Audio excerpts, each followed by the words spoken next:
السلام عليكم ورحمة الله وبركاته. بسم الله والحمد لله والصلاة والسلام على رسول الله صلى الله عليه وسلم. أهلا ومرحبا بكم مع درس جديد ودروس مادة لغة الحرف المضاعف أو يسمى الحرف المشدد.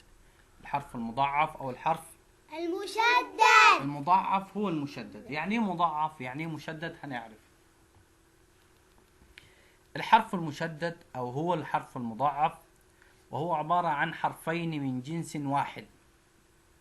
يعني الحرف المشدد ده عبارة عن حرفين من نفس الحرف اللي عليه شدة. هو لا شدة، عبارة عن حرفين دخلوا ببعضهم، أضغما في بعضهما فأصبح حرف واحد. هنشوف الكلام ده إن هم حرفين من نفس الحرف بس مشدد، بقي حرفين. خلاص. الأول منهما ساكن والثاني متحرك.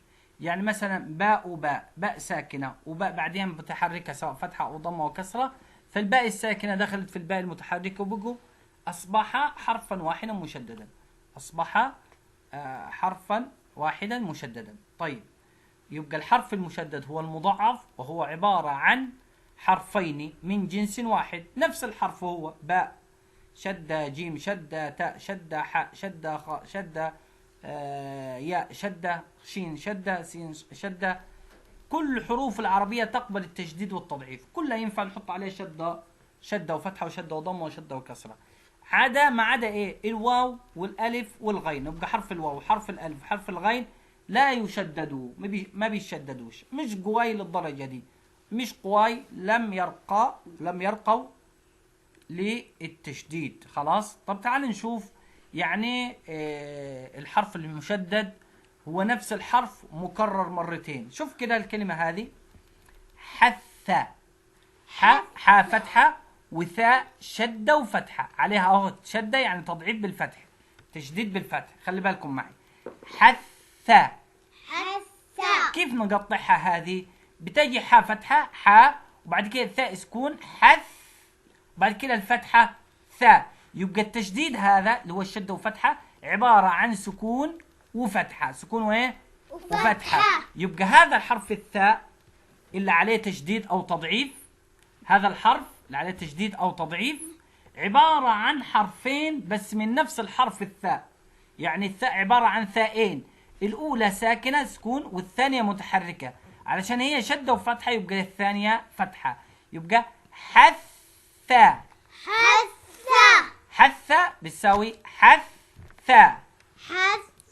الكلمة اللي بعدها جد. طيب، هي عبارة عن جيم فتحة ودال شدة وفتحة، وممكن نلاقيها شدة وضمة شدة وكسرة، بس خلينا احنا في الفتحة الآن. نفس الشدة، شدة وفتحة وشدة وكسرة أو شدة وضمة، عبارة برضو عن حرفين. جد عبارة عن جاء فتحة والدال هذه اللي عليها شدة حرفين. الحرف الأول ساكن والثاني متحرك. الأول ساكن والثاني متحرك بالفتح، ممكن نلقاه بالضم أو بالكسر. خلاص. جدة زي شدة. خلاص. يبقى حرف الدال المشدد عبارة عن حرفين، الأول ساكن والثاني متحرك. خلاص. جدة. كيف أقطعها تقطيع صوتي؟ جد وكذلك بقيت الكلمات. شوف كده. مس بتساوي مس وبعد كده سا. ماذا حدث؟ إن السين المشددة ومضاعفة بالفتح عبارة عن سينين، السين الأولى ساكنة والثانية متحركة، والحركة عندي هنا الفتح. خلاص. رش عبارة عن الحرف المضاعف الشين هذا عبارة عن شين ساكنة وشين متحركة. رش بتساوي في التقطيع الصوتي رش شا. وكذلك حف عبارة عن حاء فتحة اهو والفاء الساكنة. فين الفاء الساكنة؟ جاية من وين؟ من أين أتت؟ طبعا من الفاء المشددة المضاعفة. الفاء المشددة المضاعفة فكناها إلا فاءين، الأولى ساكنة والثانية متحركة. خلي بالك الأولى إيه؟ ساكنة والثانية متحركة. متحركة. أو حد يقول لك الأولى متحركة والثانية ساكنة، لا الأولى ساكنة. عشان بص كيف بنطق حف، سكنت أهو حف، وبعد كده فاء حف، سكنت الأول حف، سكنت الفاء حف فاء. كذلك منا بيساوي من نا، لما نفك التضعيف عبارة عن ساكن ومتحرك. وكذلك بقية الكلمات اللي كتبتها هذه غض عبارة عن غا، والضاد المشددة فكناها إلى ضادين. الضاد الأولى ساكنة، والساكن في التقطيع الصوتي يتبع ما قبله، بيجي تبعه الغين غض وبعد كده ضا غض كلها على بعضها غض. كذلك ضم. جبنا الضا فتحة والميم المضاعفة والمشددة بالفتح فكناها إلى ميمين. الأولى ساكنة ضم، والساكن تبع اللي قبله تبع الضاد، والثانية ما ضم. خلاص. كذلك دع.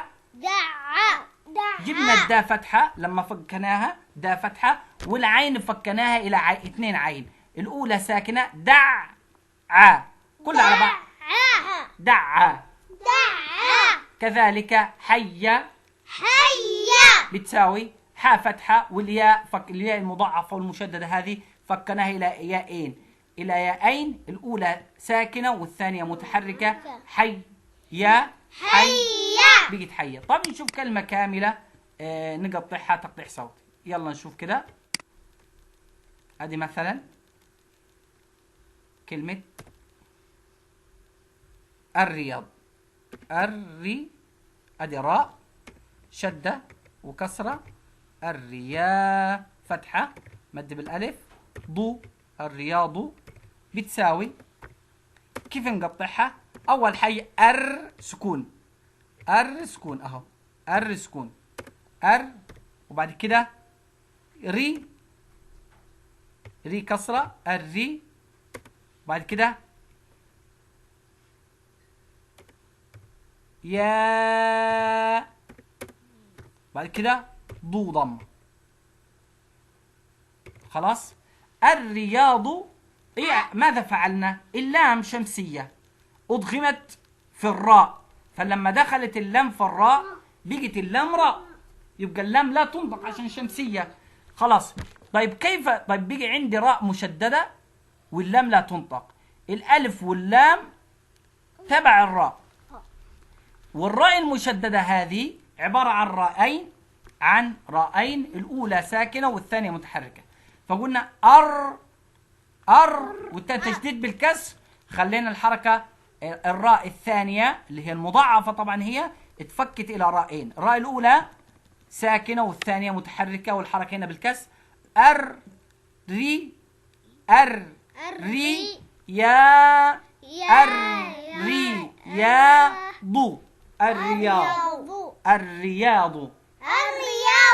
طيب يبقى علم كلمة الرياض عبارة الشمسية، والال الشمسية أضغمت في الراء ودخلت في الراء. لما بقت الراء مشددة فكناها، واحنا عارفين الحرف المشدد في التقطيع الصوتي بنفكه، يكون الأول ساكن منه والثاني متحرك سواء فتحة أو كسرة أو ضمة، وهنا كسر. ادي أول مقطع، ري المقطع الثاني، الري، ويا المقطع الثالث، ضو المقطع الرابع. أيضا ناخذ كلمة أخرى تشديد مثلا بالضم، الروح وهنا طبعا برضو راء، الروح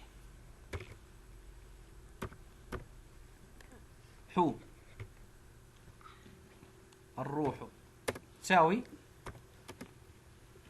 بتساوي ألف لام راء سكون،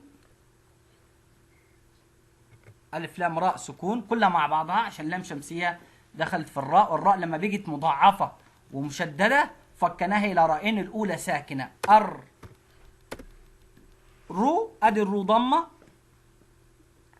ضمة والواو هذه ساكنة، واحنا عارفين ان الحرف الساكن ما بيقعد لوحده، نخليه مع الحرف اللي قبله.